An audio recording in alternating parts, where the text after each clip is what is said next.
വേണ്ട ലഹരിയും ഹിംസയും എന്ന മുദ്രാവാക്യമുയർത്തി ഡിവൈഎഫ്ഐ ജില്ലാ കമ്മിറ്റിയുടെ നേതൃത്വത്തിൽ സംഘടിപ്പിച്ച ഇരുചക്ര വാഹന റാലിക്ക് കട്ടപ്പനയിൽ സ്വീകരണം നൽകി. ബ്ലോക്ക് കമ്മിറ്റിയുടെ നേതൃത്വത്തിൽ നൽകിയ സ്വീകരണത്തിൽ CPM area secretary Mathew George മുഖ്യപ്രഭാഷണം നടത്തി. ഡിവൈഎഫ്ഐ ജില്ലാ പ്രസിഡന്റ് S. സുധീഷ് ക്യാപ്റ്റനും MS ശരത് മാനേജരുമായ റാലിക്കാണ് കട്ടപ്പനയിൽ സ്വീകരണം നൽകിയത്. തൊടുപുഴ മുതൽ നെടുങ്കണ്ടം വരെയാണ് റാലി പര്യടനം നടത്തുക. CPM Kattappana area secretary Mathew George കട്ടപ്പനയിൽ നൽകിയ സ്വീകരണ യോഗത്തിൽ മുഖ്യപ്രഭാഷണം നടത്തി.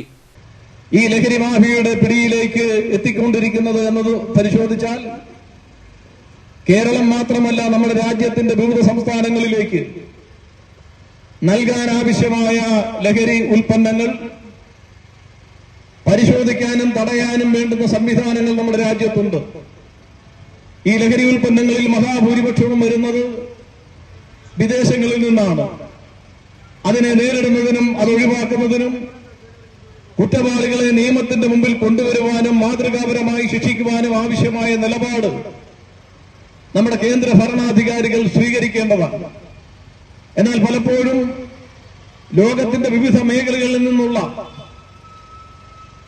മയക്കുമരുന്നിന്റെയും അതേപോലെ തന്നെ ലഹരി മരുന്നുകളുടെയും എല്ലാം കടന്നുവരവ് നമ്മുടെ രാജ്യത്തിന്റെ തുറമുഖങ്ങൾ വഴിയും അതേപോലെ തന്നെ നമ്മുടെ റെയിൽവേ സ്റ്റേഷനുകൾ വഴിയും നമ്മുടെ വിമാനത്താവളങ്ങൾ വഴിയുമൊക്കെ വലിയ രൂപത്തിൽ ലഹരി മരുന്നുകൾ കടന്നു വരുന്നതായിട്ട് കാണാം.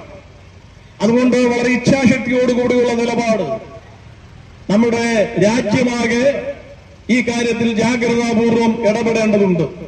ലഹരിയെ ചെറുക്കാൻ ലഹരിക്ക് അടിമപ്പെട്ടവരെ ചികിത്സയ്ക്ക് വിധേയമാക്കുക, ലഹരി മാഫിയയെ നിയമത്തിന് മുൻപിൽ കൊണ്ടുവരാൻ ഓരോ വ്യക്തികളും തയ്യാറാവുക, ജാഗ്രതാ സമിതിയുടെ പ്രവർത്തനങ്ങൾ ആരംഭിക്കുക, മാതാപിതാക്കളുടെ ഇടപെടലും കരുതലും വർദ്ധിപ്പിക്കുക, കലാകായിക സാംസ്കാരിക പ്രസ്ഥാനങ്ങളുടെയും വായനശാലകളുടെയും പ്രവർത്തനം ശക്തിപ്പെടുത്തുക തുടങ്ങിയ ആശയങ്ങൾ പ്രചരിപ്പിച്ചാണ് റാലി പര്യടനം നടത്തുന്നത്. ബ്ലോക്ക് കമ്മിറ്റിയുടെ നേതൃത്വത്തിൽ സംഘടിപ്പിച്ച സ്വീകരണ യോഗത്തിൽ കർഷക സംഘം area secretary KN Vineesh Kumar, CPM local സെക്രട്ടറിമാരായ KC ബിജു, TGM രാജു, പുരോഗമന കലാസാഹിത്യ സംഘം ജില്ലാ പ്രസിഡന്റ് സുഗതൻ കരുവാറ്റ തുടങ്ങിയവർ സംസാരിച്ചു.